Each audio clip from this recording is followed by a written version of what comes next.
हरे कृष्णा साथियों, जय भोले की नमस्कार।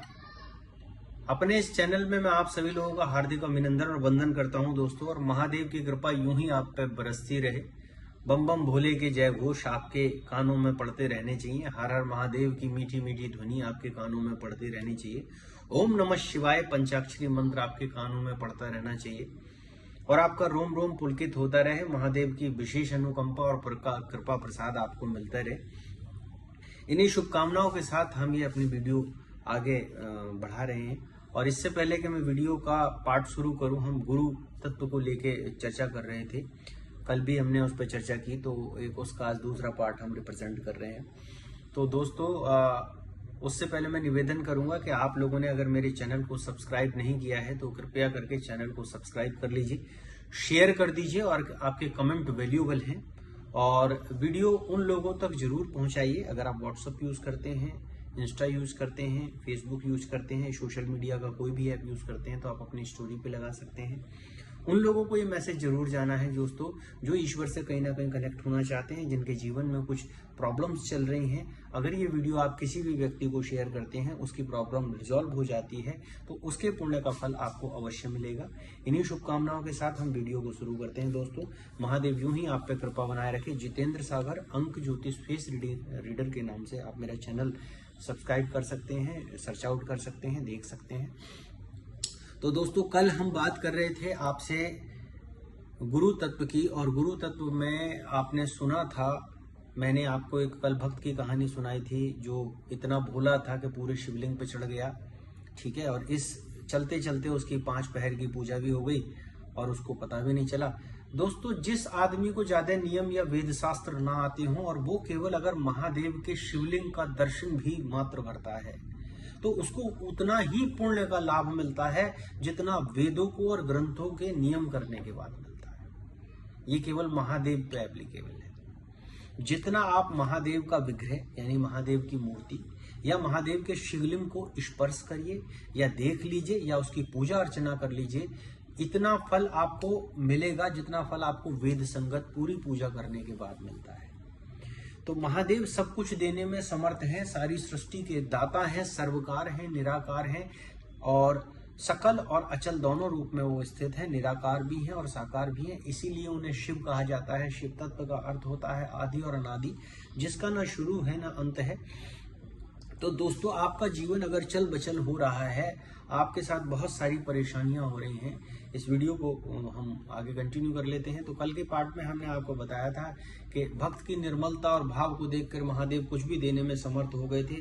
तो वो घंटे पे चढ़ा हुआ था और उसने वो सारा किया। तो संत तुकाराम जी की मैंने कथा को आपको रिप्रेजेंट किया था। संत तुकाराम जी को 78 टाइम स्वर्ग के दर्शन हुए, लेकिन फिर भी उन्हें ईश्वर तत्व की प्राप्ति नहीं हुई। तो जब उन्हें ईश्वर तत्व की प्राप्ति नहीं हुई तो उनकी माँ की कथा मैंने कल सुनाई थी, आपने सुनी होगी, नहीं तो थोड़ा सा हल्का एक लाइन में रिवाइंड किए देता हूँ। एकादशी का व्रत रखा तुकाराम जी ने, और हर बार उनकी माता एकादशी का व्रत रखा करती थी।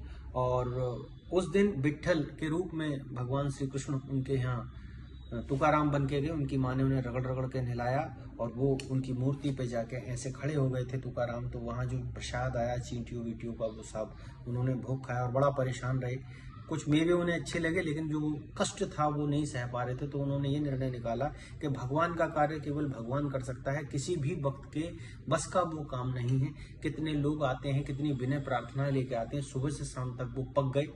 बोले, विट्ठल तू जल्दी आ जहां भी है और अपने काम को संभाल।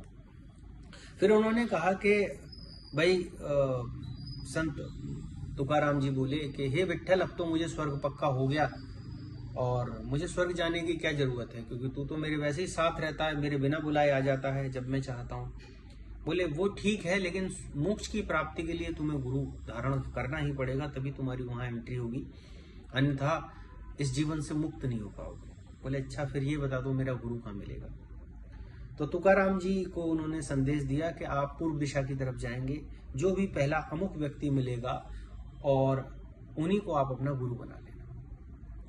उनकी बात का आदर करते हुए वो पूर्व दिशा की तरफ चले गए और सामने जाके क्या देखते हैं कि एक नंग धड़ंग व्यक्ति पड़ा हुआ है निमग्न हालत में, और वहां पे शिवलिंग के ऊपर वो दोनों पैर रखे अपने बैठे हुए हैं। तो तुकाराम जी को बड़ा गुस्सा आया, बोले ये कैसा भक्त है यार, भगवान पे कोई पैर रख के मतलब लेटता होगा क्या। उन्होंने जाके कहा, अरे और बड़े मूर्ख हो तुम्हें ये नहीं पता इस शिवलिंग की दुनिया आराधना करती है, तुम इन पे पैर रख के बैठे हो। तो वो बड़े मुस्कुराए, बोले अच्छा ठीक है, तो भाई मेरे पैर उठा के इधर रख दे। उन्होंने उनके पैर उठाए, दूसरी दिशा में रख दिए, वो शिवलिंग फिर उनके पैरों में आ गया। फिर ऐसा किया, फिर अगली बार शिवलिंग दूसरी, पूरे दिन वो शिवलिंग इधर उधर मतलब उनके पैर इधर उधर उठाते रहे और शिवलिंग ऑटोमेटिक उनके पैरों के नीचे आते रहा। तुकाराम जी को सुबह से लेकर शाम हो गई, बड़े परेशान हो गए, बोले ये ऐसा क्या है, थक हार के बैठ गए। फिर एक भविष्यवाणी हुई, बोले तुकाराम मैंने तुझे जिस गुरु के पास भेजा था वो तेरे गुरु यही है। तुकाराम को अपनी गलती का एहसास हुआ, हाथ जोड़ के नमस्कार किया और बोले गुरु मुझसे गलती हो गई, लेकिन अब आप मुझे इस तत्व का वर्णन बता दो कि जिसकी दुनिया आराधना करती है वो आपके नीचे कैसे। तो उन्होंने कहा कि भगवान का पहला गुण है समानता।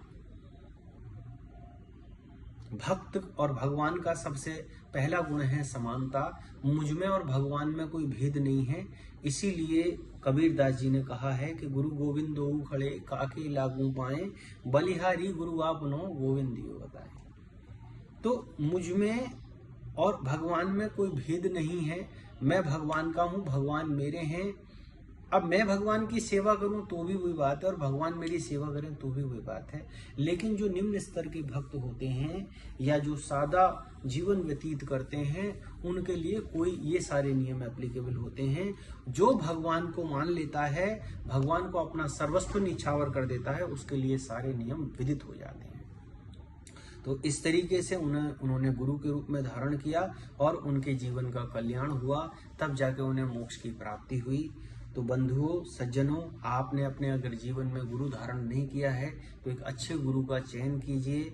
और अच्छे गुरु से जरूरी नहीं कि वो आपको सारी अच्छी ही चीजों का या आपके तरीके से मार्गदर्शन दे। हमारे साथ सबके समस्या क्या है, हम गुरु भी अपने से सुपीरियर चाहते हैं।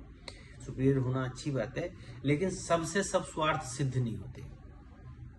तो बाकी आप अपने गुरु का चयन कीजिए, गुरु मंत्र लीजिए और गुरु मंत्र लेके आप उसको कीजिए, आपका जीवन सफल हो जाए, आपको मोक्ष की प्राप्ति हो जाए और सारी सुलभताएं इस जीवन में, भौतिक जगत के सारे सुख आप व्यतीत करके अंत में महादेव के शिवलोक में आप निवास करें, ऐसी मेरी शुभकामनाएं हैं। महादेव यूं ही आप पे कृपा बरसाता रहे। अगली वीडियो में फिर आपके सामने प्रस्तुत होंगे। जय भोले की जय महाकाल।